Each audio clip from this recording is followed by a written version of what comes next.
जय जिनेन्द्र। हमारी पर्याप्ति के आधार से चर्चा यहाँ पर चल रही है। उसमें हमने यह विषय देखा था 6 पर्याप्तियां होती हैं जीवों के।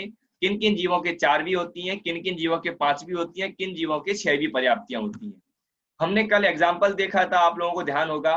उस एग्जाम्पल में हमने क्या देखा था कि जो मटेरियल पड़ा हुआ है वो तो लब्ध पर्याप्तक है, और जो मटेरियल से घर बनना चालू हुआ इसका नाम निर्वृत्त पर्याप्तक है, और घर बन गया इसका नाम पर्याप्तक है। ठीक है।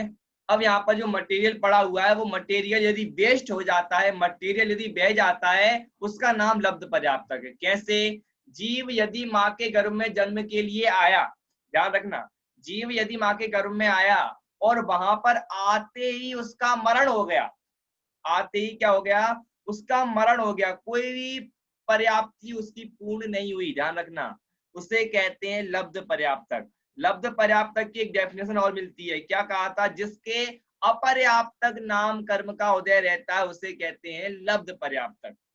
लब्ध पर्याप्तक वह जीव होते हैं जिनकी 6 पर्याप्तियां माने एक भी पर्याप्ति पूर्ण नहीं होती, वो कहलाते हैं लब्ध पर्याप्तक। ठीक है, ये क्लियर है? अब देखिए, हमने आगे देखा था कि घर बन जाने का नाम है पर्याप्तक, और जब तक घर बन रहा है वो है निर्वृत्त पर्याप्तक। यहाँ पर किसी का शंका हो सकती है, कोई डाउट हो सकता है कि बताओ यदि घर बने ही ना, यदि घर आधा रह जाए तो क्या हो? तो ऐसा नियम नहीं है, ध्यान रखना इस बात का।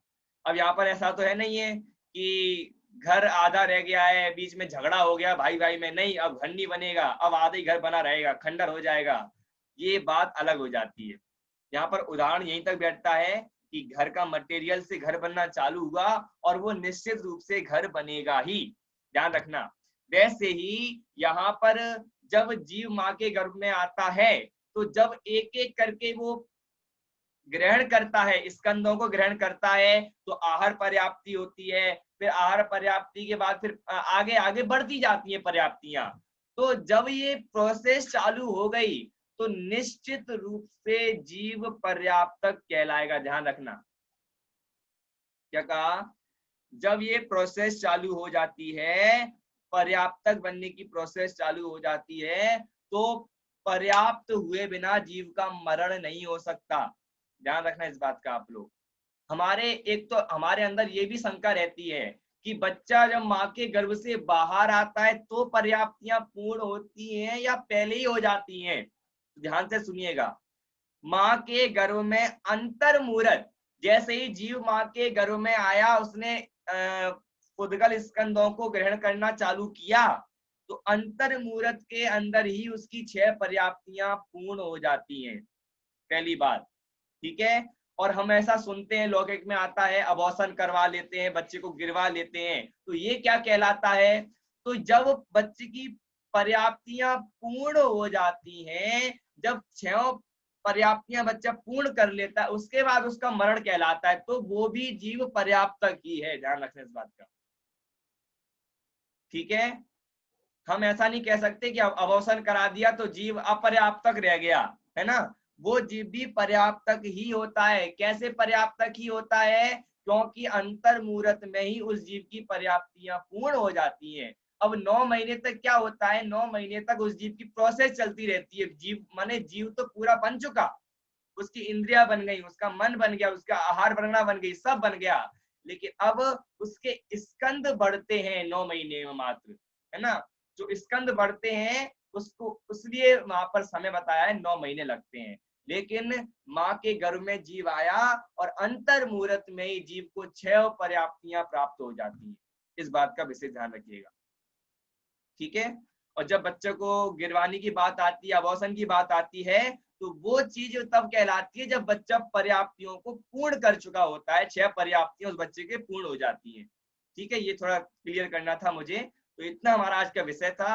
और हमने कल जो 6 पर्याप्तियां लाइन से देखी थी कि सबसे पहले आहार पर्याप्ति क्या कहलाती है? जीव जब कहीं से मरण करके अपने माँ के गर्भ में जाता है, कहीं से मर के किसी गर्भ में जाता है, तब वहां पर जो पुद्गल स्कंदों को ग्रहण करता है जीव, तो जो पुद्गल स्कंद वहां पर ग्रहण किए उस जीव ने, उसको कहेंगे आहार पर्याप्ति। ठीक है।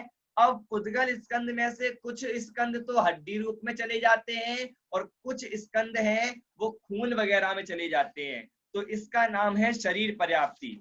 ठीक है, 2 पर्याप्ति हो गई। इसके बाद उसी में से कुछ मटेरियल ऐसा भी होता है जो इंद्रिय रूप में परिणमित हो जाता है, ठीक है, वो कहलाती है इंद्रिय पर्याप्ति। इसके बाद आता है श्वासोच्छ्वास, माने श्वास लेना और श्वास छोड़ना।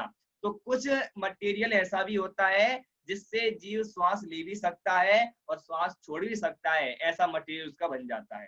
ठीक है, ये तो होती है श्वासोच्छ्वास पर्याप्ति। इसके बाद होती है भाषा पर्याप्ति, माने कुछ उसमें मटेरियल इस प्रकार का भी होता है कि मानो उसका अंदर ऐसी वो शक्ति आ जाती है बोलने की, इसका नाम है भाषा पर्याप्ति। और एक अंतिम पर्याप्ति होती है मन पर्याप्ति, ये पर्याप्ति भी उन्हीं स्कंदों में एक स्कंद के द्वारा पर्याप्त होती है। इस प्रकार से जीव माँ के गर्भ में अंतर मूर्त में ही जीव पर्याप्तक हो जाता है। ठीक है, और जो जीव लब्ध पर्याप्तक होते हैं उनकी एक भी पर्याप्तियां पूर्ण नहीं होती, इस बात का ध्यान रखिएगा। और जो निर्वृत्त पर्याप्तक है वो निश्चित नियम से पर्याप्तक होगा ही, ऐसा ध्यान रखना।